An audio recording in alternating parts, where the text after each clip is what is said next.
ما صفوت اللہ السلام علیکہ یا وارثہ نوح نبی اللہ السلام علیکہ یا وارثہ ابراہیم خلیل اللہ السلام علیکہ یا وارثہ عیسیٰ روح اللہ السلام علیکہ یا وارثہ موسیٰ کلیم اللہ السلام علیکہ یا وارثہ محمد حبیب اللہ.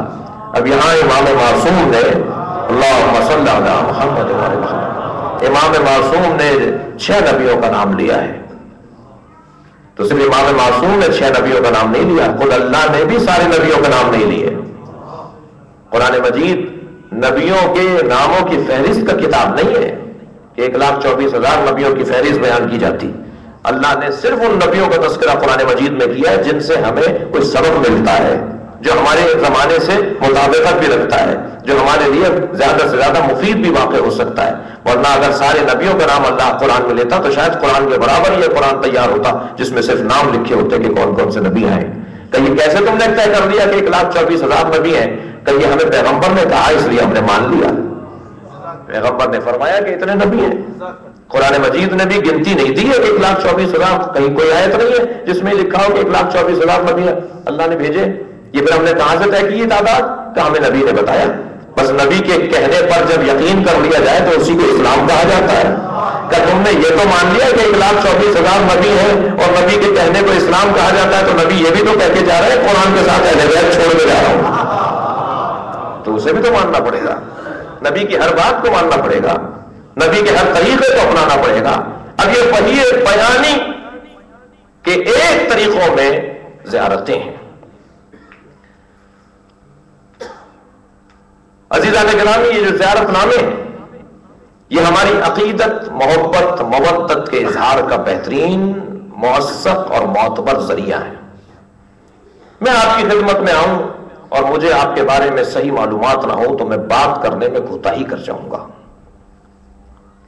میں اگر کسی محترم، معزز، عالم، بزرگ، کسی شخصیت، کسی افسر، کسی بھی ایک مقام و منصب رکھنے والے سے بات کر رہا ہوں، اسے نہیں جانتا ہوں تو میں کوتاہی کروں گا. کون دعوے دار ہے دنیا میں جس کے اس نے اہل بیت کو پہچان لیا؟ کوئی ہے دعوے دار؟ بھئی یہ حدیث کافی نہیں ہے کہ مولا علی سے فرمانے نبی یا علی تمہیں میرے اور اللہ کے علاوہ کوئی پہچان نہیں سکتا اور مجھے تمہارے اور اللہ کے علاوہ کوئی نہیں جان سکتا اور اللہ کو تمہارے اور میرے علاوہ کوئی نہیں جان سکتا. تو کوئی جرأت رکھتا ہے کہ کہے کہ ہم نے امام ششم کو پہچان لیا، امام کی معرفت کا حق ادا کر دیا، امام ہشتم کو ہم نے پہچان لیا، مولا علی کی معرفت ہم نے کما حق حاصل کر لی. ہم تو، میں ایک بات یہاں کہہ چکا ہوں، ہم تو ان لوگوں کی مثال ہے کہ جو سمندر کے کنارے کھڑے ہوتے ہیں اور سمندر کی تعریف کر رہے ہوتے ہیں.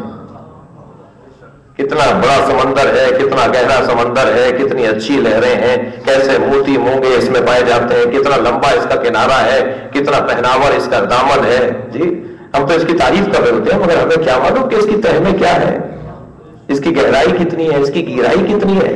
ہم تو ظاہری چیزوں کو اور سامنے کی چیزوں کو دیکھنے کے بعد عزیزان گرامی ہم تعریف کرتے ہیں کہ وہ حق معرفت نہیں ہے. اور حضرت آیت اللہ علامہ محمد حسین طباطبائی صاحب المیزان کا جملہ میں آپ کی محترم سماعتوں کے حوالے کرتا ہوا گزروں. وہ فرماتے ہیں علی بن ابی طالب کا اگر کوئی حق محبت ادا کرے تو وہ غلو کرے گا. اگر حق ادا کرے علی کا، اور اگر کوئی علی بن ابی طالب کی حق کو ادا نہ کرے تو وہ تقصیر کرے گا. جملہ ان کا تقصیر کرے، ان کا جملہ جفا کرے گا. وہ کہتے ہیں علی کا حق ادا کوئی کرے گا اور اس کی معرفت کا، ان کی فضیلت کا، تو غلو کرے گا، اور اگر حق ادا نہیں کرے گا تو جفا کرے گا.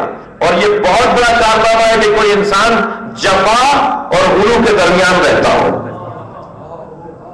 یہ کارنامہ چھوٹا کارنامہ نہیں ہے کہ اس کیفیت سے گزارے مولا کے بعد میں اپنے آپ کو کہ نہ جفا کرنے والوں میں شمار ہو نہ غلو کرنے والوں میں شمار ہو. ایک سلوات بھیجے محمد و آل محمد.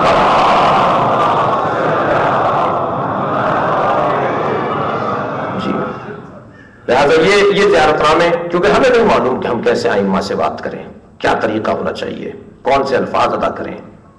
لہذا بہتر یہی ہے کہ جو صاحبان معرفت جو ایک دوسرے کو پہچانتے ہیں انہوں نے جو جملے کہے وہی اپنی زبان پہ جاری کریں. عزیزان گرامی، زیارت پر جب جائیں گے اللہ سب کو لے آئے گا.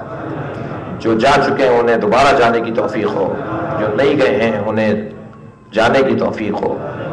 تو ہم جب زیارت کے لیے جائیں حرم معصوم میں تو اس کے کچھ آداب ہیں، اس کے کچھ طریقے ہیں۔ ان طریقوں میں ایک طریقہ اور پہلا طریقہ اور پہلا ادب طہارت ہے۔